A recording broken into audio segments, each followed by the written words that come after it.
আসসালামু আলাইকুম বন্ধুরা, অনেকদিন পর আপনাদের মাঝে একটা ভিডিও নিয়ে আসলাম। আমার এই খাঁচার মধ্যে অনেকগুলো মুরগি দেখতে পাচ্ছেন। এগুলো আমি লোকাল মার্কেট থেকে কিনছিলাম। তো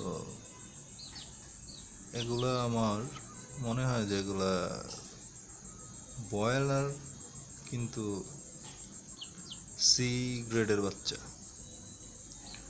এগুলা এ গ্রেডের বাচ্চা না, বা বি গ্রেডেরও বাচ্চা না। ওরা কম দামে কিনে হয়তো বাজারে এনে বিক্রি করছে।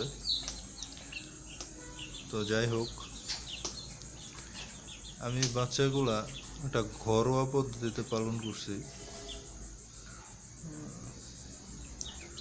তো আমি আপনাদের বলবো যে কিভাবে ঘরোয়া পদ্ধতিতে আপনারা এগুলা পালতে পারবেন, একদম ব্রুডিং থেকে বড় করা পর্যন্ত। তো এগুলা আনার পরে আপনারা যদি ছোট বাচ্চা নেন, একদিন 2 দিন 3 দিনের বাচ্চা, তাহলে পরে আপনারা আনার পরে একটা ছোট কাগজের বক্সের মধ্যে 4 থেকে 5 দিন রাখতে পারেন। 4-5 দিন রাখার পরে যদি মনে হয় যে ওরা খাবার ঠিকঠাক মতো খাচ্ছে, তাহলে পরবর্তীতে এনে এরকম খাঁচার মধ্যে রাখতে পারেন। বাইরে রাখাটা অনেক রিস্ক, যে কোনো সময় কাক নিয়ে যায়, বিড়াল টিড়াল এগুলা নিয়ে যেতে পারে। তো আলহামদুলিল্লাহ, আমার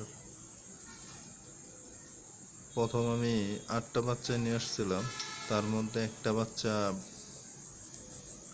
মিসিং হয়েছে। পরবর্তীতে আমি আর এগুলা বাইরে ছাড়ি নাই, বক্স থেকে ডাইরেক্ট খাঁচার মধ্যে দিছি। যদিও এদের জায়গা অনেক কম হয়ে গেছে, সবগুলোই মাশাআল্লাহ বড় হয়ে গেছে।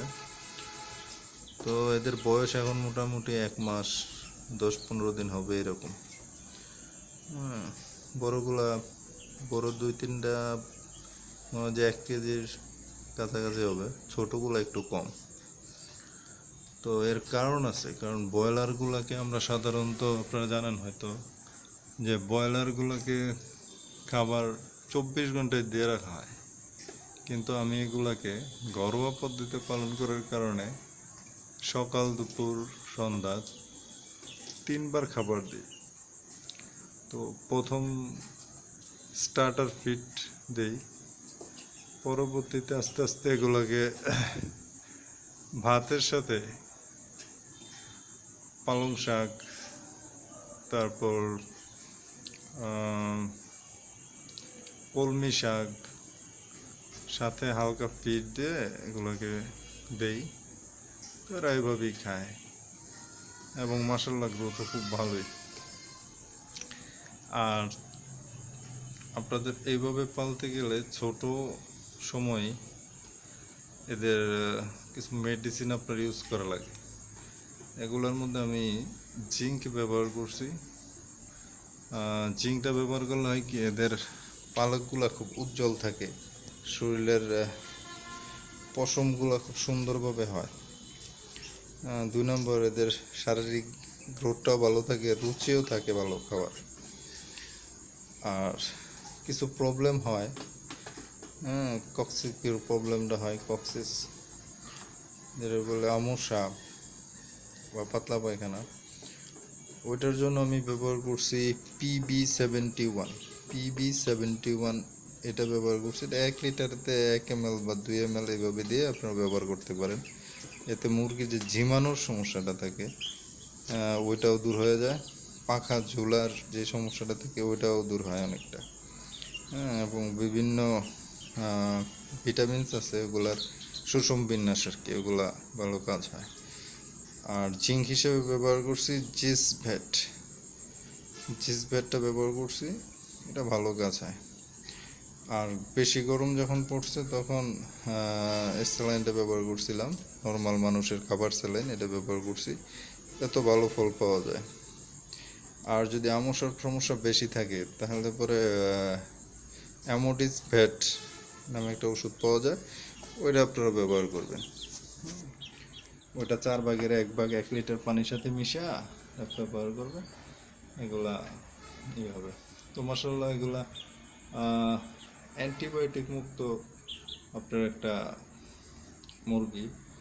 হ্যাঁ, তো এগুলা মোটামুটি যদি পর্যাপ্ত খাবার দেওয়া হয় তাহলে 2 মাসে বা 1.5 মাসে আপনি খাবারের উপযুক্ত হয়ে যায়, 1-1.5 কেজি হয়ে যায়। হ্যাঁ, 1-1.5 কেজি হয়। তো আসলে এদের জায়গাটা খুব কম হয়েছে, এদের জায়গাগুলো আরো বাড়ায় দিতে হয়। আর আরেকটা প্রবলেম হয় যেটা হলো যে খাঁচার মধ্যে পাললে মুরগি পাখা ঝুলে যাওয়ার একটা সম্ভাবনা থাকে। তো এই জন্য পর্যাপ্ত জায়গা দিতে হয়, জায়গা না দিলে পরে ওদের গ্রোথটাও মনে হয় যে একটু কম হয়। আর ন্যাচারালি যদি খাবারগুলো দেন, হ্যাঁ, তাহলে পরে এদের বৃদ্ধিটা অনেকটা দেশি মুরগির মতোই হয়, অত বেশি হয় না। ব্রয়লার যেরকম ওই রকমটা হয় না, তবে খুব সুন্দর দেখা যায়, খুব সুন্দর। ব্রয়লার মুরগিগুলো যেমন শরীরে পশম থাকে না কীরকম, ওই রকম হয় না। তো ভিউয়ার্স, আমার মনে হয় যে আপনারা এভাবে যদি করেন, পালন করেন, তাহলে পরে আপনাদের মুরগিগুলো সুস্থ সবল থাকবে।